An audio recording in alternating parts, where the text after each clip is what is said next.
want it? Now! What do we want? Justice! When do we want it? Now! Many of these protesters feel their voice has been left unheard for years. Today, in the wake of appalling tragedy, they came to demand a response. They asked for more support for survivors, more details about how many people were living in the tower, and also more information about the building work that was done to Grenfell Tower. Everyone wants answers here. We don't know how many people have still been unaccounted for. We need answers. We need to know when things are going to happen. We want to know when people are going to be put housing. We need answers now.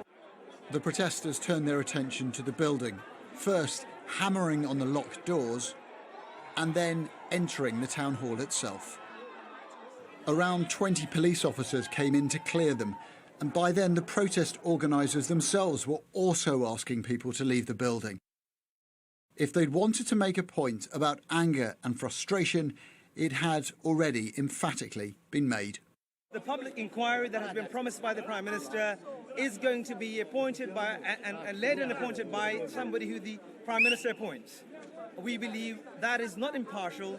There must be an independent inquiry and inquest into what led to this gross tragedy that the people of London had to suffer. There were scuffles, clashes between protesters and security guards, and there is real and growing tension here, tonight, in perhaps the richest borough in Britain. But this isn't just about fury. It's about a community dealing with grief.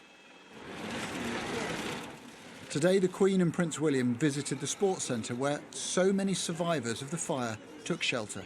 It's terrible, terrible, the voices of the children. She met volunteers, heard stories and experienced the trauma. Just listen. So where are you from? Afghanistan. So how long have you been here? As she talks to these people, the sound of wailing, of awful despair.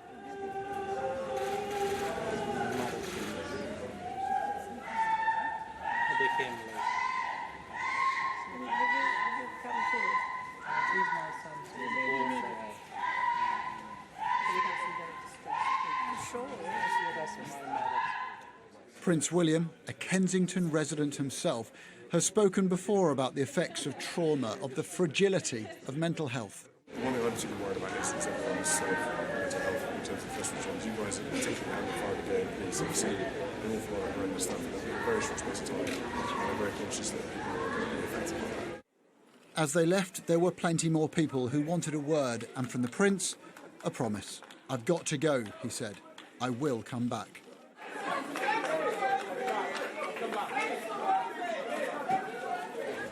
Well, you can't help but be affected by these posters of missing people. This is a community in grief, struggling to come to terms with what's happened. And so the Queen's visit here brought a sense of solace, but it did something more symbolic.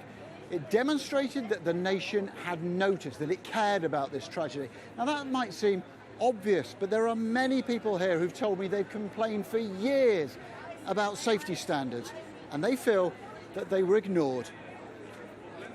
Police have raised the official death toll to 30. Sky News understands the number of missing, feared dead, is actually around 70. A criminal investigation has begun into what caused this inferno. What we will do from the investigation is we will get to the answer of what has happened and why.